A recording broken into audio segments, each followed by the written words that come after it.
Ever look up at the night sky and wonder, like, how did all those stars and galaxies get there? It's mind-blowing, right?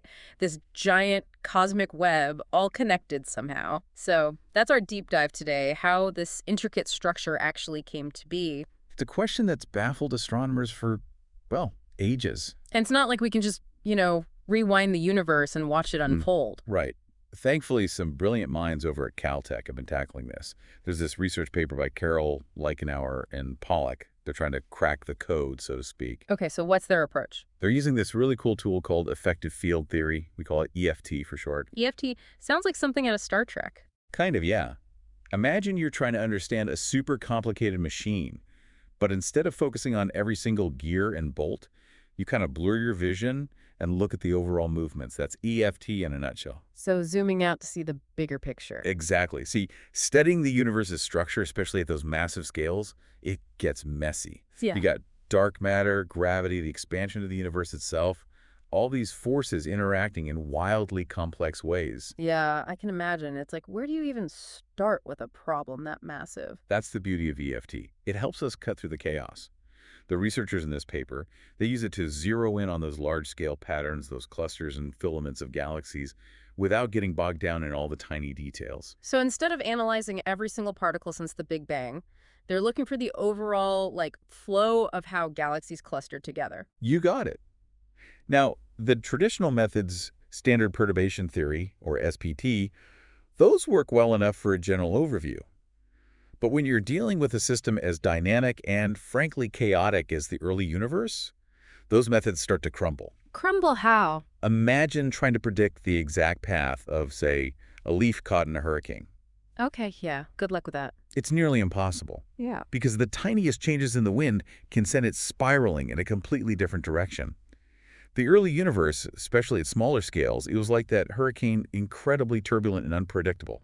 SPT just can't keep up. And that's where EFT swoops in to save the day. Exactly. It allows us to smooth out some of that cosmic turbulence so we can actually see the forest for the trees, so to speak. So are they just ignoring those small-scale details then? Not quite. They're not saying those details don't matter. It's more like, Like adjusting the focus on a camera lens. yeah, kind of. You're choosing a level of detail that lets you capture the most important information, the overall shapes and patterns, without getting lost in the noise. They call this the cutoff scale, and it's key to making EFT work. So they're smoothing things out, getting a clearer picture at those larger scales, but they're not completely throwing out the small-scale stuff. Right. They still have to account for how those smaller interactions affect the big picture. How do they do that? Well, they use some pretty heavy-duty math. The paper talks about smoothing and path integrals. Okay. Those sound kind of intimidating. They are a bit, I won't lie, but the idea behind them is actually pretty elegant. All right, I'm listening. Give me the SparkNotes version. Okay, so imagine you're looking at a picture that's like super high resolution, crazy detailed. You blur it just a little. You lose some of the fine print, right? Exactly. But the overall image, the shapes and the patterns, they become much clearer. That's basically what smoothing does for their calculations. It helps them manage the complexity so they can focus on the interactions that really matter for shaping those large-scale structures. So instead of getting bogged down in every single particle interaction, it's more about understanding what the overall flow of matter, like over billions of years. Exactly. Think of it this way. It's like you wouldn't study a wave on the ocean by analyzing every single water molecule, right? You'd look at the overall movement of the wave, how it crests and breaks. Exactly. And that's where path integrals come in.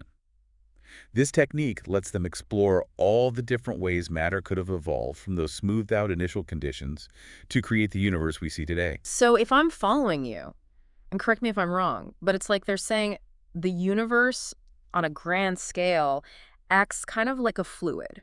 That's a great way to put it. The universe as a giant swirling ocean of matter. And those path integrals, they're helping trace the currents within that cosmic ocean, Yeah. leading to galaxies and clusters and... You're getting it. And this is where it gets really interesting.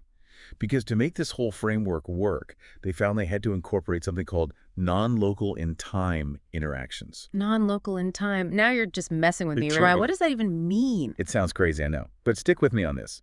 Imagine you poke a balloon. Okay. And it ripples out, right? Yeah. So now imagine the universe is like a giant balloon. And the effect of that poke It isn't bound by distance or even time. It's like the ripple is felt instantly across vast distances, even billions of light years away. Whoa, hold on. Are we talking about faster than light travel here? That seems like it would break some pretty fundamental laws of physics. Not quite. Remember, EFT is a tool, a way to simplify things so we can understand them. Non-local in time. It doesn't mean things are literally moving faster than light. It's more about how the universe, at these huge scales, is even more interconnected than we might think. More interconnected. So what you're saying is that actions in one galaxy could have an instantaneous effect on another galaxy, billions of light years away. It's a mind-bending concept, I know. But that's what this research suggests.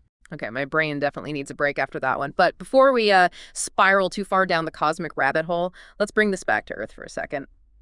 We've covered some pretty mind-blowing stuff, smoothing, path integrals, non-local interactions, but what's the takeaway for those of us who, aren't astrophysicists? That's the best part. This isn't just some theoretical exercise. Hmm. It has real implications for how we understand, Mm. like, the history of the universe. These equations, these concepts, they allow us to make actual predictions about the large-scale structure that we can then test. So it's like we're getting a more accurate blueprint of how the universe was built. Exactly. We can compare those predictions to observations from telescopes and see if the pieces fit. And here's where it gets even cooler. The paper delves into these properties, sound speed, viscosity, heat conduction terms we usually associate with, like fluids. Wait, so you're saying the universe is like a giant ocean? On those grand scales, yeah. The early universe was like this hot, dense cosmic fluid, and these properties help us understand how it flowed and interacted over billions of years, eventually clumping together to form the galaxies and clusters we see today. Wow.